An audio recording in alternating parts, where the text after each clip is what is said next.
pesan-pesan beliau. Nah, kayak gitulah yang menurut saya ini beberapa memang termasuk pesan tadi saya bikin tulisan ono rendeng ono ketiga. Okay. Itu Kondisi Gede sudah Wonosobo waktu itu ya pesannya kepada NU gitu kan.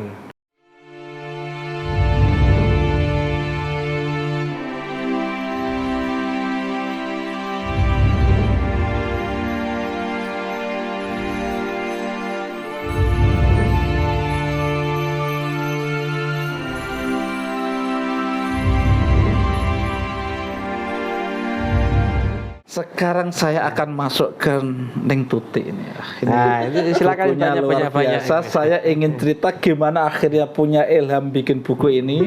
Terus sekilas mungkin saya mohon maaf ini kan baru diberi saat ini, saya belum bisa baca.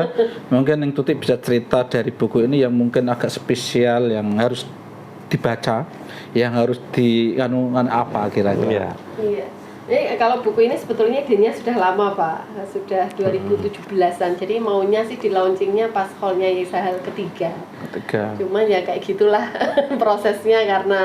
Tapi menurut saya buku ini menjadi yang pertama ketika memberi porsi yang sama antara Yesahal dan Ibunya Nafisa.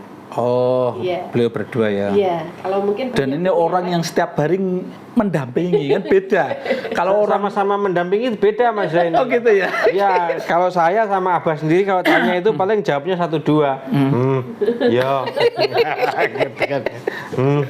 Gitu kan. Kan tapi kalau menantunya yang tanya itu dijawab sampai lama.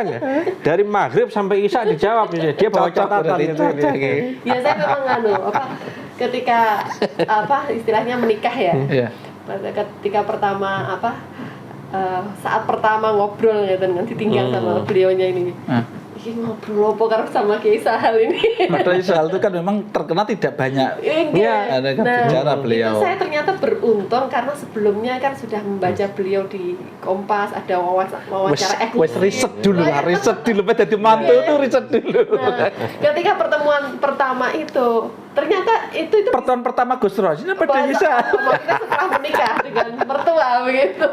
Itu ternyata terus mengalir. Saya tanya, saya pernah membaca liputan khusus di Kompas Minggu, yaitu 1 halaman penuh tentang Yesahal, tentang pemberdayaan masyarakat. Nah, saya menanyakan itu apa yang saya baca itu. Ternyata ya itu ceritanya terus banyak. Nah, sejak saat itu saya sadar bahwa kayaknya ini banyak hal yang bisa saya tulis, saya catat, yang ini mungkin saja orang lain tidak punya akses. Pada waktu kepikiran ya. Karena soalnya dulu kan aktif di pers mahasiswa zaman kuliah, jadi gitu tuh. Ada latar belakangnya tuh. Jadi terus ini responden. Aduh, instingnya keluar, terus keluar. Kode sampean. Oh iya. Mertamu tidak bertamu dong. Sekaligus gitu. Ini silaturahim sambil nodong. Iya. Terus Oke lah, itu kan kesempatan ada waktu-waktu wajib saya untuk menemani Yai. Karena pada 2000 kita menetap di kajian 2005 sampai 2000 berapa itu 2009 Ibunya Nafisah kan jadi DPD. Sehingga 4 hari di Jakarta, 3 hari di Kajen. Maka saya kan yang wajib untuk menemani beliau dahar pagi, siang, malam kan bersama dengan anak sulung saya. Nah, kan kalau kita masuk RP nemenin cuma dia baca terus setelah maghrib, setelah dahar itu pasti ada waktu untuk bercengkarama. Nah, itu saat terbaik menurut saya ya saya memang kemana-mana bawa pulpen. Nah, nanti dicatat dimanapun kalau ada kayak belum tahu ini. Nah, itu selama 10 tahun itu banyak cerita diulang. Yang mungkin saya dengarkan banyak juga yang lebih dari 10 kali. Karena kan 10 tahun proses seperti itu dari mulai 2005. Proses wawancara partisipan kan selama 10 tahun. Iya. Dan makanya ini bukan buku pertama. Oh gitu ya. Iya, kalau keseluruhan buku tentang Kiai Sahal ya mungkin ini sudah ke-6. Oh gitu. Nah, itu karena ya itu tadi saya karena banyak hal menarik yang saya tapi untuk nakalan dampingi tapi nyatet ternyata terus dipikir apa nggih buku. ya itu intinya jadi makanya buku ini kemudian apa yang saya tulis niku saya pastikan kalau memang kalau memang saya mendengarkan berulang-ulang dari Kiai Sahal atau Ibunya Nafisah berarti valid ya. Atau saya mendengarkan hanya sesekali, nah itu akan saya konfirmasi kepada orang lain. Itu kepada muridnya, kepada keluarga. Kalau terkonfirmasi berarti valid. Tapi kalau tidak terkonfirmasi ya sudah tidak usah dimasukkan. Kayak neliti hadis aja. Kayak neliti hadis aja. Sahih apa mau ya ada proses-proses seperti itu memang. Karena terus itu terutama buku ini yang menurut jenengan ada sisi-sisi yang mungkin memang tidak bisa didapatkan kalau tidak keluarga inti. Apa aja? Mungkin saya kan nyuwun memang belum sempat baca terutama ini yang bab 3 ini yang khusus untuk bicara soal saling mendukung dan saling menguatkan ini.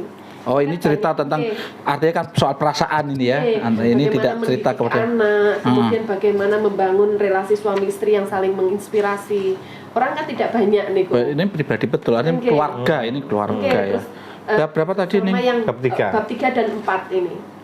Nah, kalau yang bab 4 ini juga sama, membangun komunikasi. Ini kembangkit sudah disertasi kisahnya.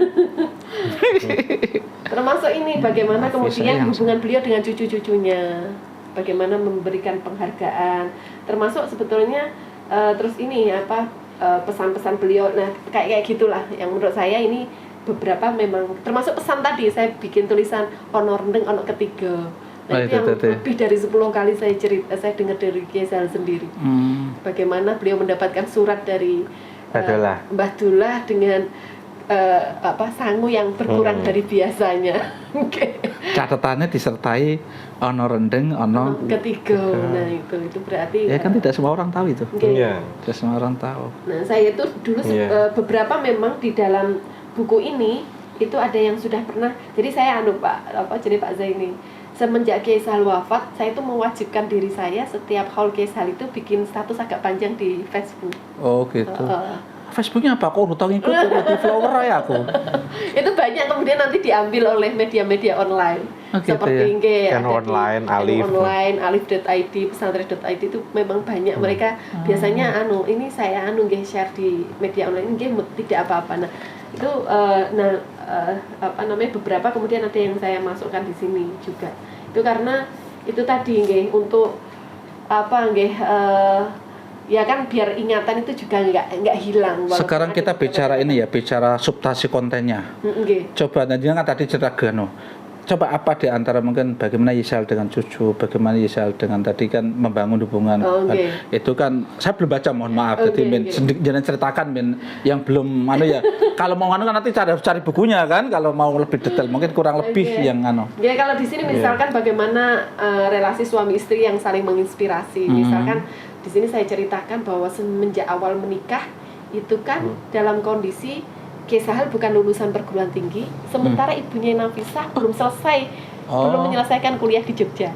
Oh, Bu Nafisah pada waktu itu belum selesai. Baru 2 semester. Baru 2 tingkat. Baru 2 tahun.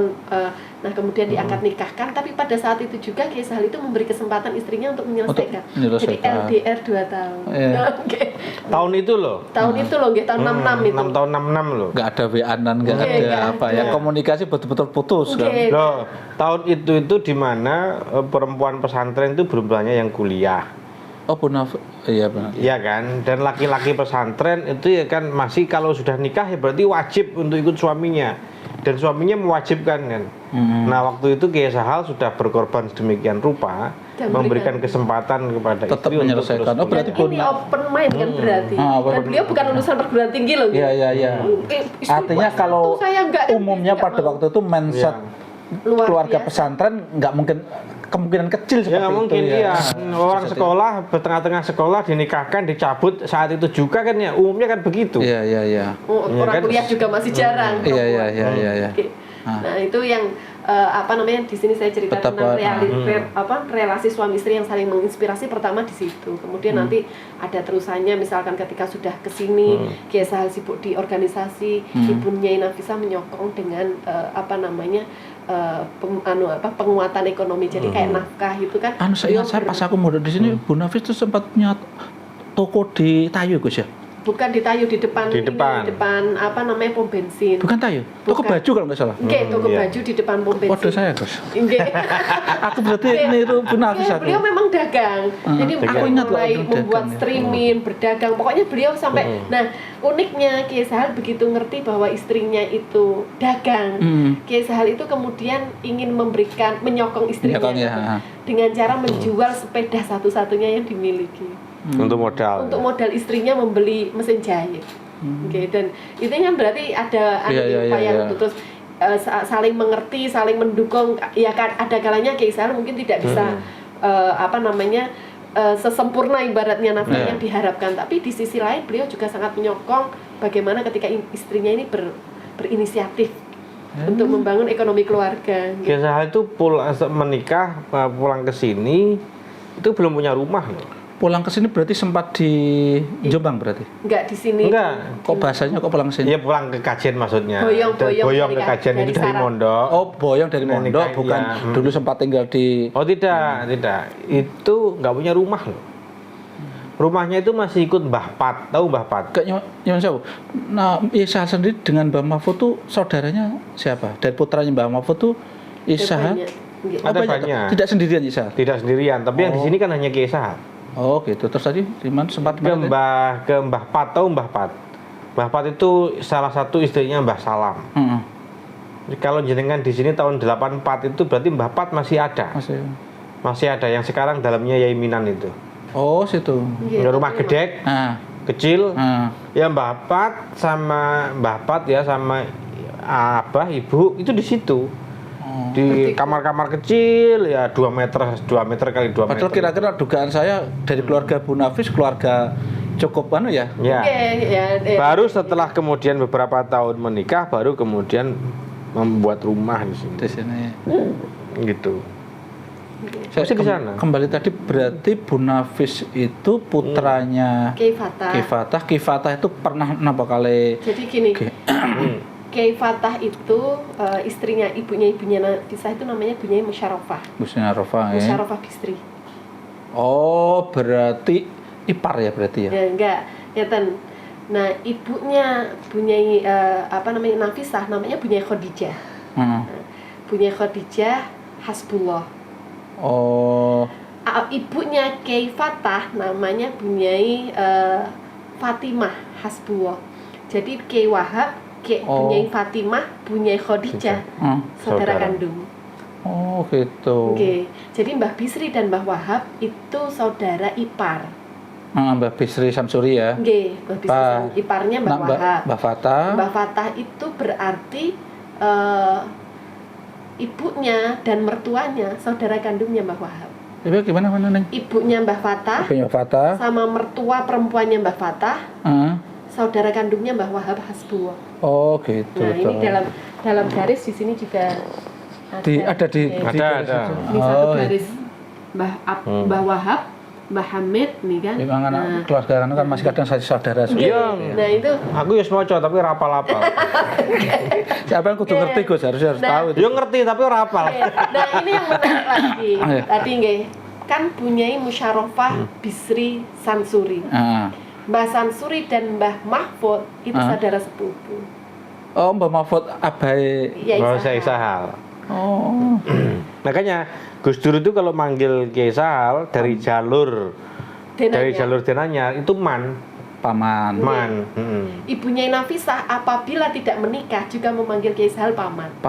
Harusnya. Tapi karena menikah kemudian semua Bani Fatah manggilnya Mas. Karena ibunya Nafis kan anak pertama. Kembali ke buku tadi yang tadi kan sudah ke bagaimana hubungan keluarga dengan Bu Nafis yang dengan cucu yang jenengan. Kalau dengan cucu di sini itu memang saya gambarkan bahwa Kiai Sahal itu tidak pernah memarahi atau menyalahkan apapun. Jadi di sini misalkan kan banyak quote Kiai Sahal itu lebih apapun karya itu bagus, yang tidak bagus itu yang tidak mau berkarya. Itu sebetulnya ucapan yang saya tulis ketika Kiai Sahal itu memberikan penilaian kepada anak saya. Jadi kalau tadi nggak habis maghrib kita kumpul, biasanya saya. Tapi relatif dekat ya hubungannya dengan. Sangat dekat. Jadi kalau dulu anak saya masih 2, habis maghrib itu biasanya habis dahar, kemudian saya kan ngobrol dengan Yai. Anak saya itu akan di bawah gambar. Nah, gambarnya nanti minta tanda tangan. Nah, tanda tangan Rois Am. Gampang gitu. Nanti akan ditandatangani bagus. Wow, ya gambar apapun bagus. Nah, terus kemudian ditambahkan apapun, karya apapun itu bagus. Yang tidak bagus, yang tidak mau berkarya. Nah, itu yang saya tulis di sini. Kemudian ada satu lagi, Kaisal itu tidak pernah memarahi saya kecuali tentang anak. Jadi kalau suatu kali kok anak saya nangis, pasti akan ditanya, atau anak saya itu ada yang tidak baik, tidak pernah kemudian yang dimarahi anak saya, tapi yang dimarahi saya. Suatu kali kan saya tanya, kok tidak langsung misalkan memperingatkan anak saya, kenapa saya yang harus diingatkan atau saya yang harus dimarahi kan gitu. Ya kan lagi mantu ndaplek ngono ki ditekokno. Terus jawaban Kaisal, ya karena anak saya ini belum balik. Iya. Jadi kalau ada kesalahan, yang salah orang tuanya. Iya. Jadi yang harus diingatkan orang tuanya, bukan anaknya. Salah yang dimantu wartawan. Saya baru tahu ini loh, Gus. Jurnalis. Tutik pernah di arena berarti. Nggih, arena. Sudah, artinya dalam arti masuk ya, sudah di bagian dari kru. Urus ya 4 tahun. Itu kan sastra bener di situ tuh. Iya, nggih. Banyak melahirkan orang-orang itu. Imam Aziz kan di situ ya? Nggih, standarnya Imam Kompas. Aziz alumni Mantul ya? Nggih. Jadi tes masuknya kan niru sistem Kompas. Kompas. Ya. Dan saya dulu kan ya juga pimpinan umum di Semarang ya. Memang pada waktu itu terus terang ya kami hormat betul dengan yang namanya arena itu. Kan dulu sastra itu ya di atas saya sedikit, tapi kalau kumpul-kumpul masih sok pernah ketemu. Mas Effendi siapa? Selamat Effendi Yusuf. Selamat Effendi Yusuf. Selamat Effendi itu di arena pendirinya. Arena. Oh, dia mulai pendiri ya. Beliau mulai pendirinya Mas Selamat. Yang ketua Ansor itu kan. Nggih. Terus ini sudah ada ya kita udah lumayan lah banyak ini. Saya ingin tahu Gus dulu ketika Yai Sedo itu kan jenengan dulu sempat cerita ya, berkali-kali beliau menyampaikan kalau saya gini kan gitu kan. Coba mungkin nanti jenengan bisa terus termasuk harinya itu kan beliau kan berkali-kali nyebut, terus termasuk beliau sangat tidak ingin terlalu banyak orang yang datang sehingga saya pun pada itu tidak bisa datang karena banjir pada waktu itu. Kan Gus Rajin pada waktu itu saya ya betul-betul kan di samping beliau ya. Itu mungkin bisa diceritakan ulang Gus. Ya, soal apa ya Mas ya? Kaisal itu di beberapa pengajian malah, entah yang ngaji Ramadan atau ngaji Ba'da Subuh itu, ketika sampai kepada fadilah ya, hari Jumat itu, Kaisal berhenti dan hentikan, aku pengen wafat di hari Jumat kan begitu kan. Nah, terus kemudian suatu saat entah di pengajian yang mana lagi di berbeda forum itu pernah ngendikan ya aku mati orang aku pengen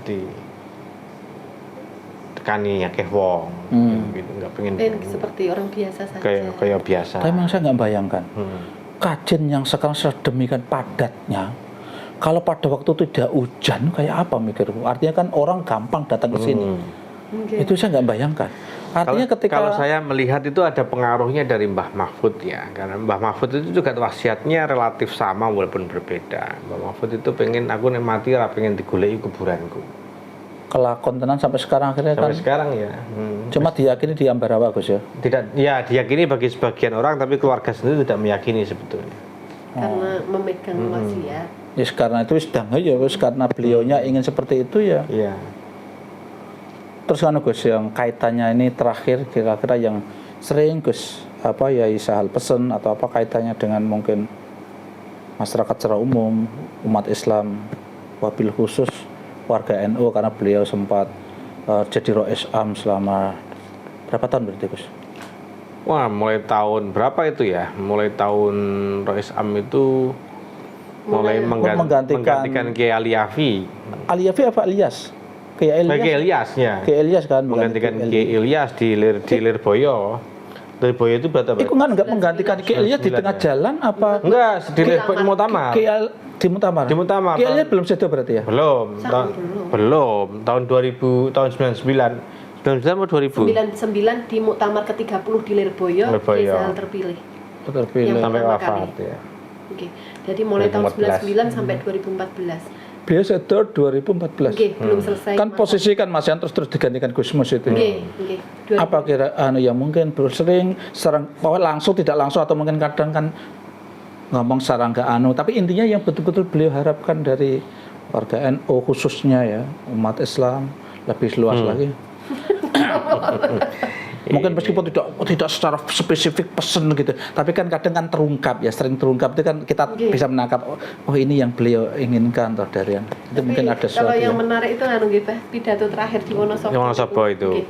Uni unsik apa? Diunsik. Itu kan 2013 mau bulan puasa seperti ini. Itu di Wonosobo waktu itu ya pesannya kepada NU itu kan orang NU yang untuk lama itu harusnya berpolitiknya politik kebangsaan.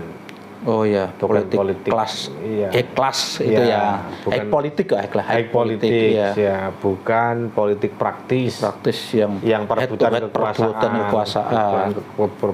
kekuasaan. NU harusnya dalam tanda kutip ya tidak terjebak masuk di dalam urusan politik perebutan kekuasaan. Itu yang saya kira statement paling eksplisit yang disampaikan oleh Kiai Sahal. Ya, saya juga selama ini artinya yang sayangan betul kalau kita bisa lihat ya itu. Artinya bagaimana politik kebangsaan, politik kerakyatan, keumatan itu bukan politik kekuasaan yang berebut. Itu kondisi Kiai Sahal itu sebetulnya sudah pakai oksigen loh kemana-mana. Pas pada waktu pas disebutkan. Tapi beliau waktu itu memang ngendikan lek gak saiki gak ada lagi waktu. Itu berarti pas wisuda atau pas apa? Munas NU. Munas NU tapi tempatnya di sana. Munas NU. Berarti resmi kali. Resmi itu pidato iftitah pada Munas NU. Iftitah Rois Am. Resmi. Dan ada 6 poin atau berapa itu yang memang pesan Rois Am pada intinya pada itu siasah aliyah itu. Dan harus dijadikan rujukan meskipun itu ya orang masing-masing mungkin mempersepsikan beda-beda ya. Jadi ketika itu diterjemahkan pada NU tidak terikat pada tertentu terus ada yang merasa bebas bisa kemana-mana panen di mana-mana itu ada. Maksudnya kan nggak seperti itu, maksudnya nggak seperti itu. Ya maksudnya adalah ketika masuk kepada wilayah perebutan kekuasaan ya maka NU akan kecil. Akan ada sebagian umat yang merasa ditinggal. Kan padahal begitu. Bicara umat NU itu memang berbagai memang harusnya bicaranya kebangsaan. Harusnya ngomong yang besar-besar. Ketika bicara hal kaitannya dengan akan mengganggu kepentingan umat secara umum, kepentingan bangsa secara umum, baru NU disitulah ambil peran. Bukan terus NU sendiri memperebutkan jabatan bupati. NU itu harusnya di atasnya partai politik. Kalau bahasa sederhananya jadi rumah besar. Kalau saya membahasakan NU itu tidak boleh menjadi subordinatnya partai politik. Justru partai politiknya harus menjadi subordinatnya NU. Jadi anaknya yang merujuk. Kiai Sahal itu pernah beberapa kali mencontohkan begini. Dulu itu ketika NU masih jadi partai NU 55 itu para kiai, para politisi, para wakil rakyat itu setiap mau sidang itu datang kepada kiai bertanya apa yang saya perjuangkan besok. Memang betul-betul kayak tentaranya, pasukan perangnya kiai gitu ya. Iya, yang menyampaikan aspirasi para kiai, yang memperjuangkan aspirasinya para kiai. Itu yang kemudian dikeluhkan Kiai Sahal, kenapa sekarang tidak begini? Laku dewe. Bukan berlaku dewe, malah partai politik yang mengatur kita. Ngomong ngeten iki. Terus tahu-tahu dikumpulno terus. Itu kan kemudian siapa menjadi subordinatnya siapa? Iya. Ya kan? Harusnya kan partai politik itu menjadi salah satu pejuang NU di wilayah politik. Ini berarti supaya terjadi seperti itu tidak hanya politisnya. Pak Yainya juga dua belah pihak ini kan. Ada Kiai Sahal pernah sekretaris partai NU. Sekretaris partai NU. Pernah ya? Di Pati. Berarti tahun 55 sekitar 50-an itu ya berarti. Sebelum fusi. Sebelum fusi ketiga. Fusi itu kan tahun 77. Pemilu pertama 7. Sebelum fusi itu pernah beliau. Jadi mungkin awal 70-an atau awal 70-an itu beliau pernah. Nah itu ketika beliau di partai itu kan beliau merasakan betul bagaimana orang partai ini sowan kepada kiai waktu itu misalnya masih sangat muda. Jadi tahu betul bahwa partai ini tidak berjalan sendiri karena beliau pernah menjadi remote-nya ada pada ulama. Ulama ya. Oke, Gus. Partai NU nih. Luar biasa, saya merasa bersyukur sekali, berbahagia sekali. Banyak cerita ternyata betul. Wartawan betulan. Betul. Makanya wartawan harus dijawab dengan wartawan. Iya. Kalau saya kan nggak paham, ada pertanyaan jebakan kan nggak paham. Oh nggak ada ini datanya baik-baik, nggak ada yang jebakan. Oke, terima kasih sekaligus. Saya masih ingat Pak Mas Zaini, pertemuan pertama dengan saya Mas Zaini itu ketika beliau masih jadi wartawan istana. Iya. Ya, beliau bosan di istana, saya masuk ke istana. Jadi saya bisa memahami bosannya Pak Zaini di dalam itu. Oke guys, terima kasih sekali. Ini sudah cukup malam dan saya betul-betul merasa bersyukur sekali dan saya berharap ini apa yang kita bahas ini, kita bincangkan ini menjadi inspirasi, menjadi ilmu juga, menjadi rujukan kaitannya dengan pesan-pesan terakhir tadi itu. Saya pikir juga penting, itu perlu dimunculkan lagi ya.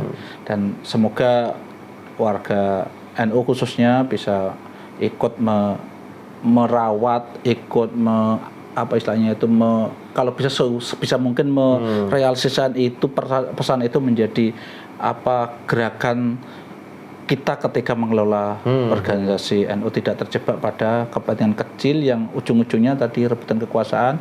Dan ketika rebutan kekuasaan itu kan banyaknya kadang ya misi pribadi kan yang muncul, bukan ya Allah alam lah, tapi umumnya. Ya. Oke pemirsa, ini sudah cukup malam dan saya berharap betul apa yang kita bahas tadi menjadi inspirasi, menjadi wawasan bagi kita tentang Yai Sahal, yang kita sudah tahu semua betapa Yai Sahal itu adalah salah satu ulama yang di Indonesia yang kita miliki, menjadi salah satu ulama yang sangat luas wawasannya dan sangat Yai Sahal itu juga termasuk ulama yang ketika bicara fikih itu juga bisa mengkomunikasikan dengan realitas sosial, sehingga istilahnya fikih sosial. Itu bukunya sudah ada, dan kalau ingin membaca tentang Yai Sahal itu, buku tentang Yai Sahal sudah banyak sekali. Disertasi, skripsi tentang Yai Sahal saya pikir sudah banyak sekali. Cuma tadi yang kita bahas tadi melengkapi sisi-sisi yang mungkin karena sifatnya sangat keluarga, tapi ini menurut saya menarik sekali. Cukup sekian, kami dari NTK TV mengucapkan terima kasih. Assalamualaikum warahmatullahi wabarakatuh.